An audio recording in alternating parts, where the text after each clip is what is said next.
Welcome to PH Insight. Know the force behind the flag.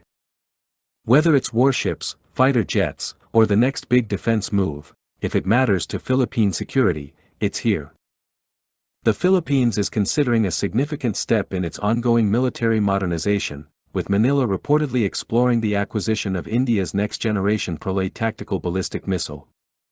If finalized, the deal would represent not only the country's second major missile procurement from New Delhi but also a bold leap forward in the Armed Forces of the Philippines, AFP, efforts to build a credible deterrence posture against an increasingly assertive China in the South China Sea.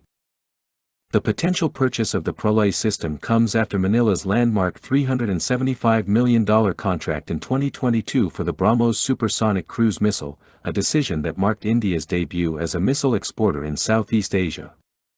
With the BrahMos already serving as the backbone of the Philippines' coastal defense strategy, the consideration of Pralay signals an intention to diversify and deepen strike capabilities. Unlike BrahMos, which is primarily designed to sink enemy warships and enforce sea denial, Pralay offers something new: the ability to strike hardened land-based targets, threatening radar stations, command posts, logistics depots, and even airfields across China's artificial island outposts. The timing of Manila's interest is particularly significant. In recent years, Beijing has intensified its militarization of disputed islands in the South China Sea, equipping them with HQ-9B long-range surface-to-air missile batteries, YJ-62 and YJ-12 anti-ship cruise missiles, and expanding runways on Fiery Cross, Subi, and Mischief reefs capable of hosting J-16 fighter jets and H-6K bombers. These developments have tilted the regional balance of power heavily in China's favor, leaving the Philippines struggling to secure its maritime domain.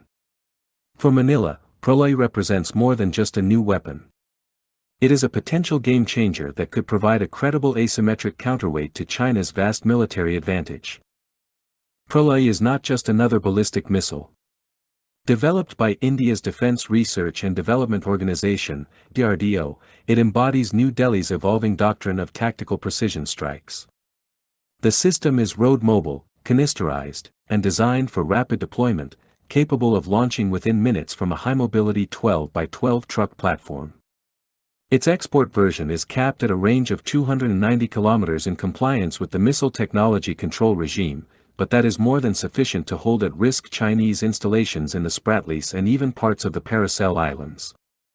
Armed with payloads between 350 and 1,000 kilograms, it can be outfitted with a range of warheads including high-explosive fragmentation, penetration cumblast, and specialized submunitions for runway denial.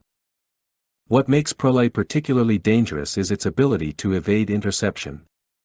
Like Russia's Iskander-M system, which has demonstrated lethal effectiveness in Ukraine, Pralay employs a quasi-ballistic trajectory and is equipped with a maneuverable re-entry vehicle, making it difficult for modern missile defenses to track and intercept. Combined with advanced guidance systems, including inertial navigation, satellite corrections, and radar-based terminal seekers, the missile achieves a circular error probable of less than 10 meters, meaning it can strike with extraordinary precision against critical infrastructure. For the Philippines, which has historically relied on allies to provide external defense, such a system offers both deterrence and prestige. The BrahMos has already given Manila the ability to threaten Chinese ships at sea, but its effect is primarily limited to naval engagements. Pralay changes the equation by adding a land attack capability, giving the AFP the means to credibly threaten Beijing's militarized islands in a crisis. This evolution fits neatly into the framework of Horizon 3 of the Armed Forces Modernization Program, which prioritizes the development of external defense capabilities after decades of focusing on internal security challenges such as insurgencies. Regional analysts note that a combined BrahMos-Pralay architecture would present China with a far more complex military challenge. While the BrahMos can impose costs on Chinese warships attempting to operate in contested waters, Pralay would simultaneously threaten Beijing's critical military nodes ashore. Taken together, these systems create a layered deterrence strategy designed to complicate Chinese military planning. Instead of focusing on a single axis of attack, Beijing would have to account for both sea denial and land strike threats emanating from the Philippines' dispersed islands. the geopolitical implications are equally significant. Manila's growing missile partnership with India reflects a new phase in Indo-Philippine strategic alignment. New Delhi has long sought to expand its role as a defense exporter and strategic partner in Southeast Asia, and the Philippines represents a key success story in this strategy. For the Philippines, turning to India offers an opportunity to diversify away from complete reliance on the United States for advanced weaponry. Still, Manila's deepening ties with New Delhi complement, rather than replace, its alliance with Washington. Under the Enhanced Defense Cooperation Agreement, the United States has expanded access to bases in Luzon and Palawan, pre-positioned munitions, and deployed rotational forces. In such a framework, Pralay would not only enhance Manila's strike capability but also integrate seamlessly into a broader Indo-Pacific deterrence grid linking Indian technology with American military presence. President Ferdinand Marcos Jr. has been quick to clarify that any missile acquisitions are defensive in nature, insisting that the Philippines has no intention of pursuing offensive or destabilizing actions. His reassurances come amid heightened regional scrutiny, as neighboring countries weigh the implications of Manila fielding ballistic missiles. Yet despite these reassurances, China is unlikely to view such a move with anything but hostility. Beijing has already condemned the BrahMos purchase as destabilizing, and a Pralay acquisition would likely trigger sharper rhetoric, economic pressure, and possibly more aggressive moves by Chinese vessels in Philippine waters. Still, from Manila's perspective, such risks are outweighed by the benefits of credible deterrence. China's deployment of its own ballistic missile arsenal, including the DF-21D carrier killer and DF-26 intermediate-range missiles, has long given it the ability to intimidate regional states and even U.S. forces operating in the Western Pacific. Pralay offers the Philippines a way to signal that it, too, can impose costs, even if only asymmetrically. The mere ability to hold Chinese facilities at risk could make Beijing think twice before escalating. The regional ripple effects of a Philippine Pralay acquisition could be far-reaching. Vietnam, which has been steadily deepening defense ties with India, may be encouraged to pursue similar systems, particularly given its own disputes with China.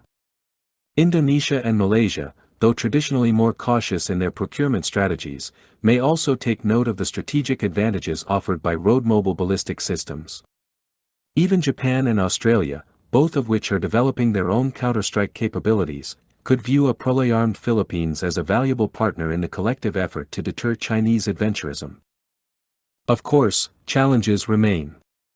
The AFP has little experience operating ballistic missile systems, meaning training, doctrine, and logistics infrastructure would need to be built from the ground up. Budgetary pressures could also complicate matters, as the modernization program competes with social spending and domestic security priorities.